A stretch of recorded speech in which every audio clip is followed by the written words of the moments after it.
Hola, soy Laura Blanco y os doy la bienvenida a Pasando un maravilloso tiempo con la literatura, parte 3.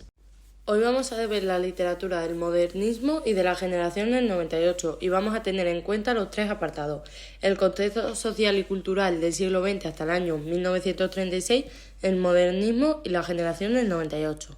Contexto social y cultural, la historia y la política. Comienza con la monarquía parlamentaria de Alfonso XVIII y termina con el fin de la guerra civil.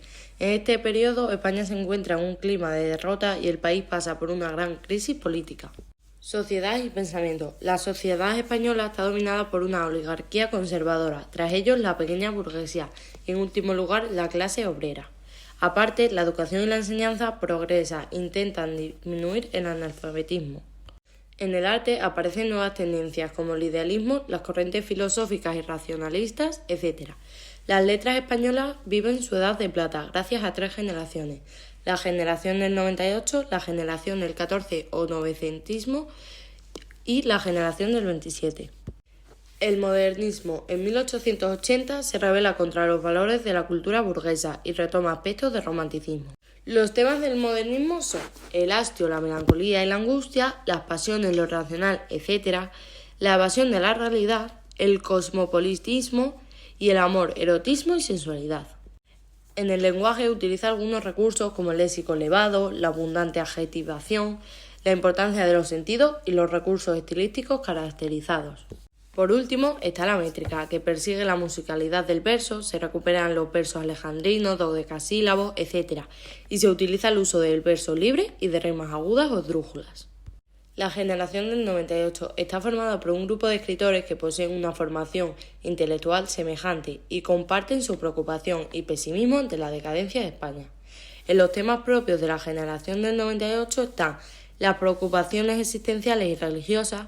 También reflexionan y denuncian los males del país. El poeta vierte su estado de ánimo sobre el paisaje castellano y la revalorización de la literatura del pasado. La poesía. El modernismo penetra en España gracias al magisterio del nicaragüense Rubén Darío.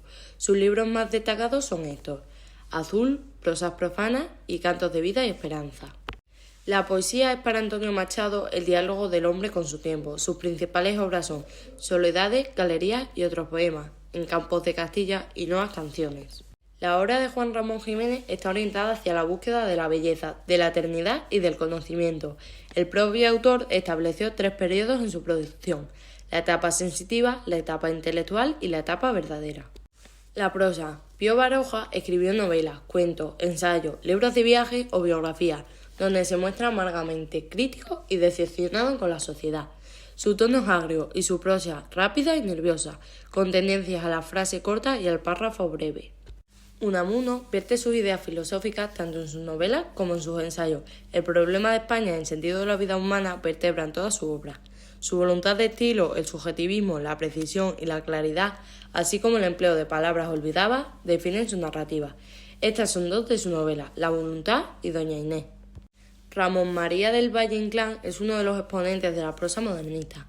En 1920 se publica Luces de Bohemia, obra con la que inaugura el teatro de Esperpento. Tiene las características siguientes: mezcla de lo trágico y lo grotesco, caricaturización, animalización y cosificación de los personajes, presencia de ambientes y situaciones degradantes, diálogos absurdos, breves y rotundos, amplio registro idiomático y el valor literario de las acotaciones.